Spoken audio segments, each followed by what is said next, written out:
Home T V کی ہیومینٹری series میں آج آپ کے ساتھ ایچسن کالج لاہور کی کہانی بیان کرتے ہیں۔ ایچسن کالج لاہور جیسا کہ آپ کے علم میں ہے کہ پاکستان میں مقتدرہ کی سب سے بڑی درسگاہ ہے اور یہاں سے فارغ تمام طالب علم زیادہ تر یا اقتدار کی راہداریوں میں ہوتے ہیں یا افسر شاہی کا حصہ بنتے ہیں۔ تو آئیے چلتے ہیں ایچسن کالج کے بارے میں گفتگو کرتے ہیں۔ ایچسن کالج لاہور کی بنیاد 1886 میں سر چارلس ایچسن نے رکھی، جو اس وقت غیر منقسم پنجاب کے لیفٹیننٹ گورنر تھے۔ اس ادارے کے قیام کا مقصد برطانوی حکومت کی نو آبادیاتی ممالک کے لیے پالیسی کا حصہ تھا۔ اسے چیفز کالج بھی کہا جاتا تھا۔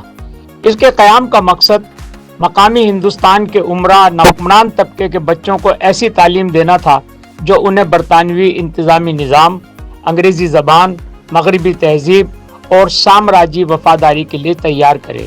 یہی وجہ ہے کہ اس کے نصاب میں کلاسیکی انگریزی ادب، کیمبرج سسٹم، کھیلوں پر غیر معمولی انحصار اور نظم و ضبط کو مرکزی حیثیت حاصل تھی۔ 1938 میں برصغیر کی کل آبادی کا بڑا حصہ ناخواندہ تھا۔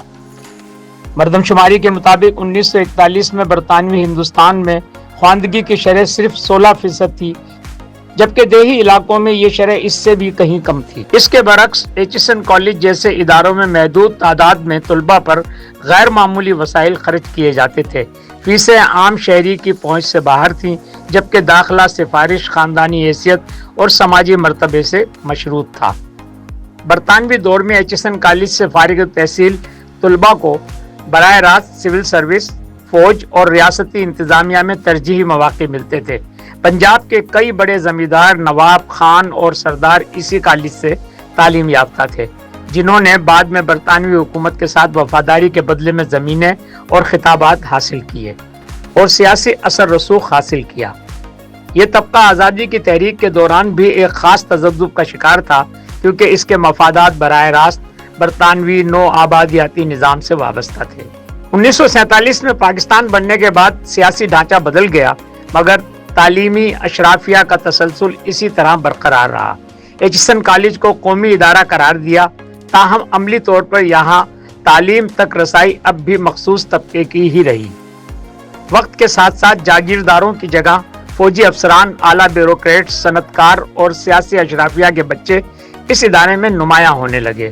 اگرچہ آج اسکالرشپس اور کوٹا سسٹم کے ذریعے کچھ متوسط طبقے کے طلباء کو بھی موقع ملتا ہے، مگر مجموعی طور پر اس ادارے کی سماجی ساخت اب بھی طاقت اور وسائل رکھنے والے طبقے کی دسترس میں ہے۔